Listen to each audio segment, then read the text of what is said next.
So yun, magandang umaga po sa ating lahat. Hapon na pala. Magandang hapon sa ating lahat. So nandito tayo ngayon sa Alaminos at kakausapin natin. Ito na po yung matagal na rin request ng mga subscribers natin. At the same time po, yung mga farmer na nabitin sila. Kailangan nila ng part 2 dito sa natin, sa ating testimony about sa palay. At nung nakaraan kasi, nasabi rin ni Pastora na kumbaga yung ating yung kanyang tanim na umabot nga po ng 200 kaban, na yung iba hindi nila alam kung ilang kilo daw ba yung per sako na ni Pastora. At the same time, yung iba naman nagtatanong kung ano daw bang variety ang ginamit niya. So tatanungin natin yan lahat dito sa part 2. Sa part 2 ng natin, ng ating vlog na to. So matatanong na natin kung bakit nga ba umabot ng 200 kaban itong si Pastora. At ngayon, dahil ginamitan niya na ng abundant harvest, is malalaman natin kung ilan yung nadagdag sa kanya. So yun, papakilala ko na. Okay, nandito na tayo at excited na rin ako malaman kung ano ba yung mga kailangan pang idagdag ni Pastora dito sa natin, sa video natin.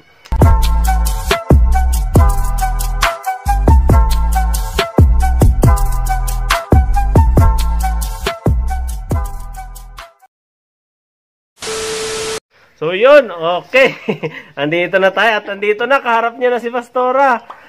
Para itanong natin kung ano nga ba yung mga katanungan ng ating mga farmers about dito sa at sa kanyang tanim na 200 kaban. Okay. So Pastora, unang-unang question po, ano daw po ba ang ginamit ninyong variety? Bakit umabot kayo ng 200 kaban? Ngayon kasi ang ginamit kong variety, yung hybrid na Longping at saka inbreed na NCRC 480. Wow, NCRC 480. Kumbaga dalawa po sila, Pastora, no? Dalawang variety. Oo, kumbaga isang hybrid tsaka isang inbreed. Okay, so pangalawang tanong, paano po yung ginamit ninyo o process po na ginawa ninyo, bakit umabot po siya ng 200 kaban? Usually, wala namang process kasi for the past 19 years na nagsasaka na ako, main crop, second crop, yung proseso, yung mga steps ng na ginagamit ko sa bukid, pareho pa rin. Yung magandang land preparation, yung water management, fertilization, yung naka-timing palagi. Kasi bali, sabi ko nga nung una na-interview mo ako, 3 times ang application ko ng fertilizer. Yung first application, yung basal. Then second application niya is 25 days after transplanting. At yung third application, 45 days after transplanting. Yung 25 days at saka yung 45 days, pure na urea yon. Only, ang difference lang doon sa third, urea at saka 0060 o morgate of potash. Okay po. Tapos sa po ninyo, Pastora, sa patubig po ninyo, ano po ba yung patubig ninyo? Kumbaga, dire-diretso po, no? Or yung iba kasi, sabi kasi ng iba, na paano naman sa upland, kaya namin magtaas ng, ng ani? Ang irrigation na ginagamit ko, private irrigation yon, may sarili akong water pump.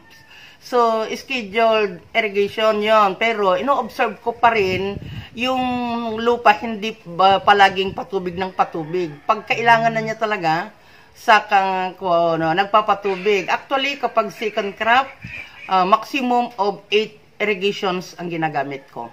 8 irrigations. Opo, pag second crop. Opo. So, ayun pala, Pastora, pangatlong tanong.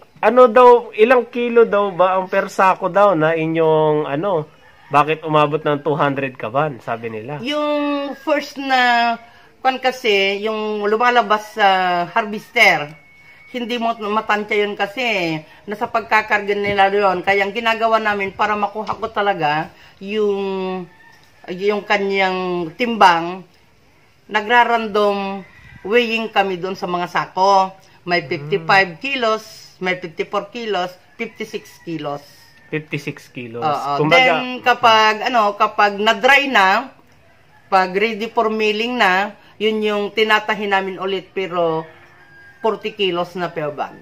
Yung bilang kong 208 is just after harvesting. After harvesting na siya. So, 56 kilo ang per kilo, ang isang sako po niya. Oo. Apo. Tapos, nagiging, pag natahi na siya, Pag ini-store ko na, for storage na, yun yung nakalagay na sa bodega ngayon, 40 kilos per bag. Apo. Natistis na po yung pastora, no? Hindi pa.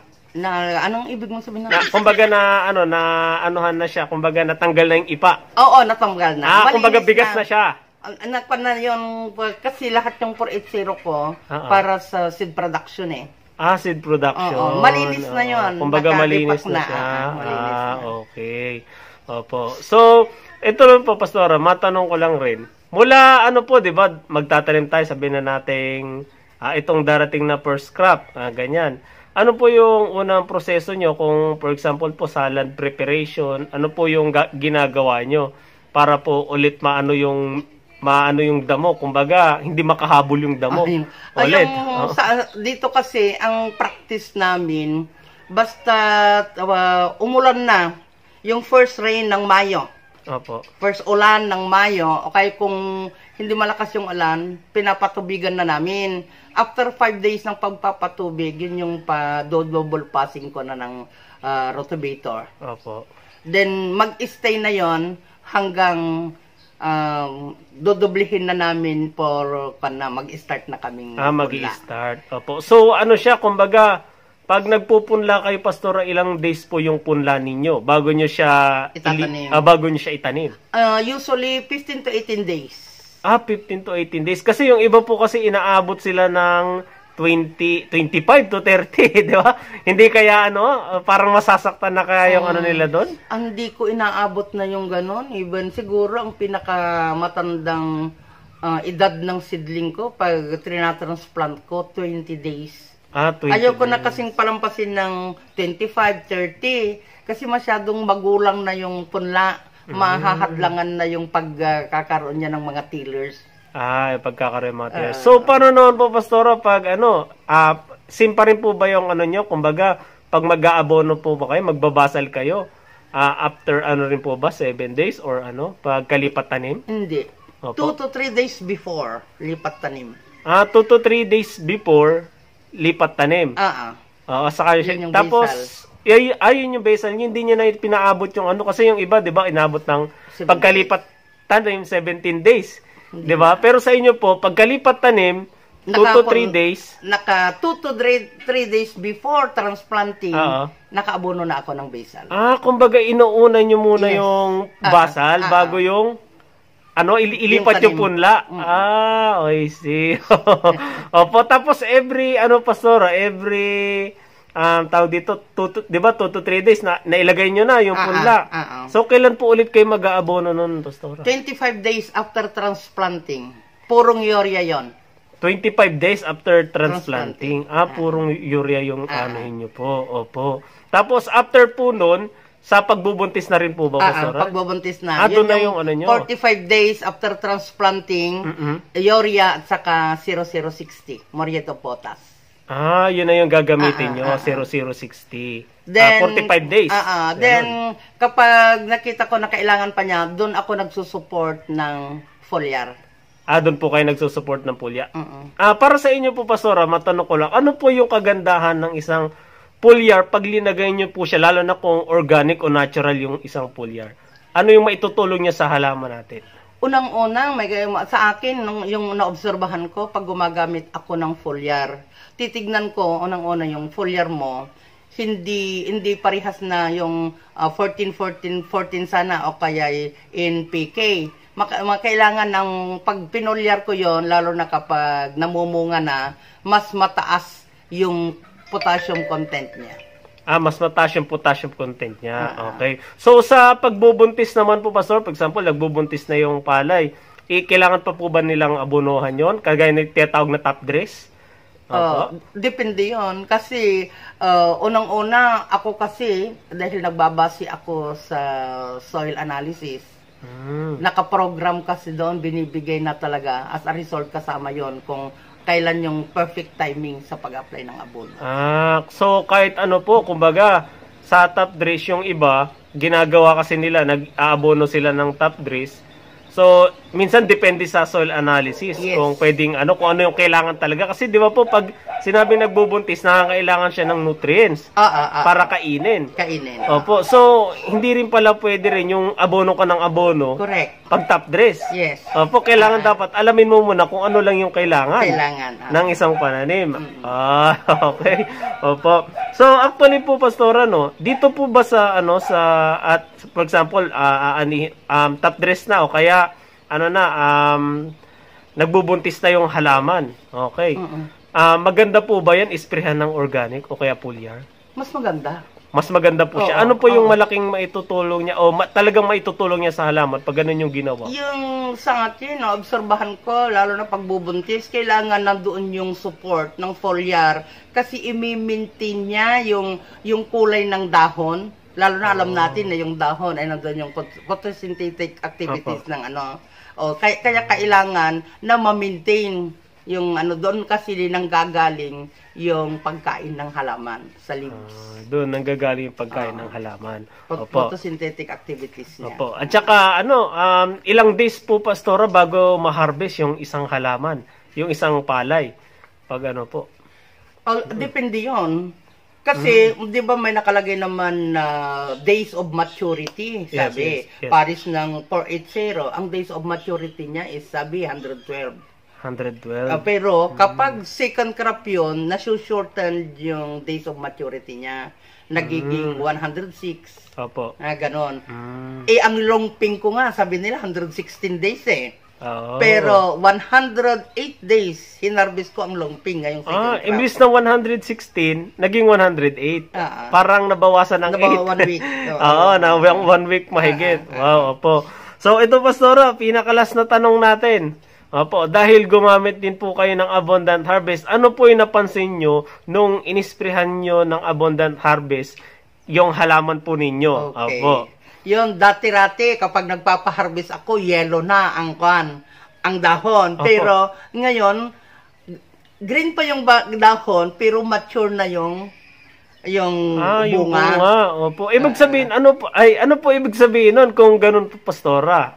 Green pa yung dahon, pero mature na yung bunga. Ano po yung ibig sabihin nun? So ibig sabihin very healthy yung dahon na kayang-kaya niyang bigyan ng nutrients even doon sa liig ng grain. Opo. Talagang siksik 'yon, mapupuno lahat. Pati yung batok pala. Batok, I see. Opo. Pero paano po, anong days po, Pastora, nung inispray nyo siya? Yung last application ko ng Abundant Harvest, dahil yun nga sabi ko sa iyo, medyo late kung sana. Pero itong second crop, susubukan ko yung 4 applications. Yes. Ang timing na ginamit ko lang yung Abundant, noong 30 days, nung 30% yung lumabas na bunga. 30%. Opo. Kumbaga, ilang days na lang po yun pag-aanihin? Pag 30%? So, yung 30% siguro mga 20 to 25 days. Ibig sabihin, 20 to 25 days pwede pa po pala isprayan yung pala. Para po mahabol niya. Yung ibig sabihin, isang beses nyo lang po siya inisprayan, Pastora, pero nakita nyo agad yung resulta. Opo. Kasi kayo pwede mong applyan ng foliar yon, maski doon sa milking stage niya, yung pag pinisil mo ay gatot pa yung pwede pa yun. Pwede pa yun. Opo. So, yun yung kagandahan talaga ng isang foliar fertilizer, lalo na kung alam mo rin talaga yung paraan na kung paano mo alagaan yung halaman. Kasi kung hindi mo nga talaga alagaan yung halaman, talagang sayang din at hindi mo nabibisita, talagang unti lang din yung aanihin mo.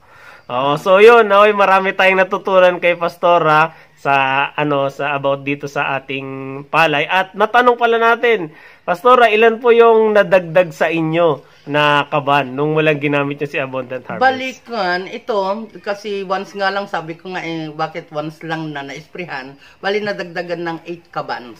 So yun, nadagdagan po siya ng 8 kaban. So malaking tulong na rin po dahil bakit isang beses lang na-sprayan. Isang beses lang na-sprayan pero umabot siya ng 8 kaban lalo pa kaya kung sa una. Doon pa lang siya doon siya magagabay ng abundant harvest. So yun, maraming salamat po ulit Pastora sa bagong knowledge na binigay niyo sa amin.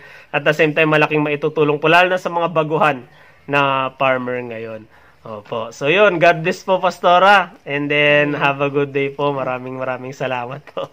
Okay. A few moments later. So yun, okay no. Tapos na natin kausapin si Pastora at maraming salamat ulit sa mga nag-comment, nag-like at nag-subscribe sa ating YouTube channel. So grabe, marami tayong natutunan dito at malaki may tutulong din ni Pastora lalo na sa hindi lang naman sa palay, so sa gulay. Sa mga susunod naway makasama pa natin si Pastora sa ating vlog, maging partner natin siya at makita natin kung ano nga ba yung mga pwede pa niyang ibigay na idea para sa ating mga farmers. Okay? So yun, maraming salamat. Please like, comment, and subscribe sa ating YouTube channel at hit nyo na rin po yung notification bell para lagi kayo updated sa lahat ng videos. So thank you po and God bless ating